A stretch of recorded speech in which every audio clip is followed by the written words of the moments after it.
this is Stephanie and we're in my kitchen and today I'm making some vegan banana bread. Now, when you cook this banana bread, you have to remember there's no eggs in it, so sometimes it can come out a little more doughy. It just depends on how long you want to cook it. My husband loves it when it's really doughy, actually, very moist, almost still kind of wet, whereas if for most people, they want it to actually taste like a regular banana bread. So it just depends on how long you cook it. So we're going to start with, I'm going to show you how you do your egg replacer. You can just use 2 eggs, but you can also use an egg replacer. I used to have just something called Energy Egg Replacer. That's something you can easily use. Or you can ground up chia seeds or flax seeds in your little coffee grinder that I've showed you before. And you mix 2 teaspoons of the ground up chia or flax seeds with 3 tablespoons, so 2 teaspoons, 3 tablespoons of boiling water, and then you just let that sit for a little bit. Now for the sugar, the recipe calls for 3/4 cup of sugar, organic cane sugar. I have never had regular white sugar in my house. I've never cooked with it. I don't know how to use it. So what we're going to use today is coconut palm sugar, which is a little bit more expensive, but a lot cheaper is actually just some organic cane sugar or sugar in the raw. All right. So, but for today we're going to use organic coconut palm sugar. Now the recipe calls for 3/4 of a cup. So I actually decrease that. I only use half a cup, and then I use half a cup of the sugar, and I add 2 tablespoons of the maple syrup. You can just decrease it to half a cup of sugar. You can use a 3/4 cup of sugar. It's up to you, depending on who you're making it for and what your taste buds are. So you want to start with 3 large, ripe or overripe, depending on what you use when you make banana bread or what your preference is, bananas.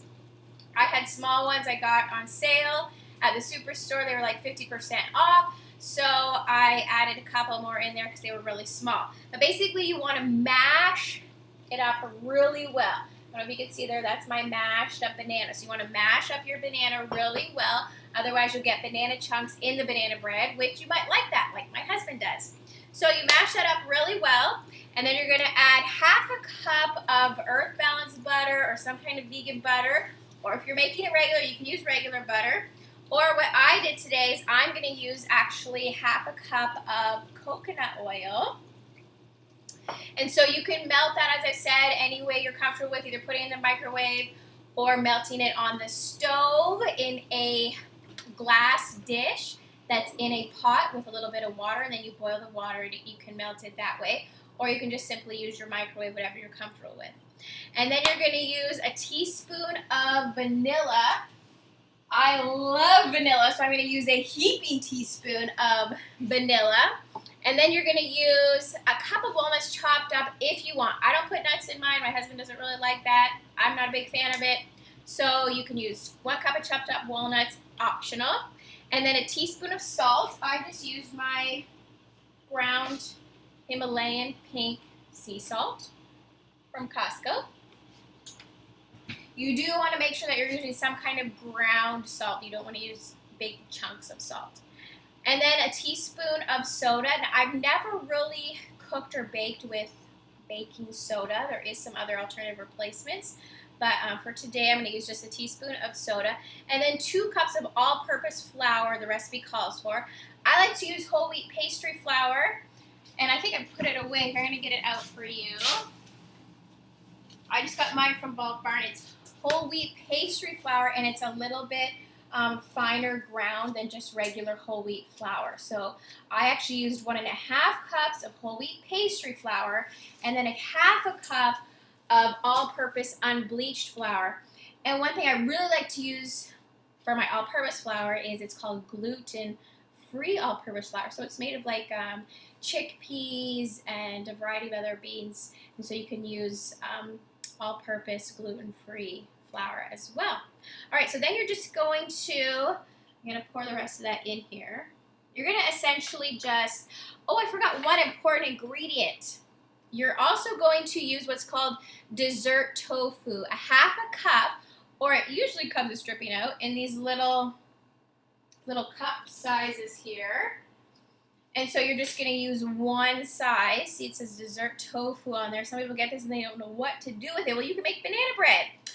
I've never used the mango kind. I've used the almond one before. That's my timer. I've used the almond one before, but I'm going to use the mango one this time. And so you just want to put that in there.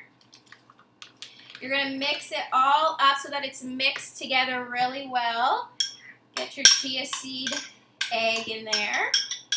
And then you're just going to pour it into a greased pan, which I used this, and I just dipped a paper towel in some of my already melted coconut oil, and I just greased my pan there. And then you're going to cook it at 350 for 30 to 40 minutes. Now, it's going to be very moist if you just cook it for 30 to 40 minutes. If you want it to be more like a regular banana bread, you have to cook it for at least an hour or more.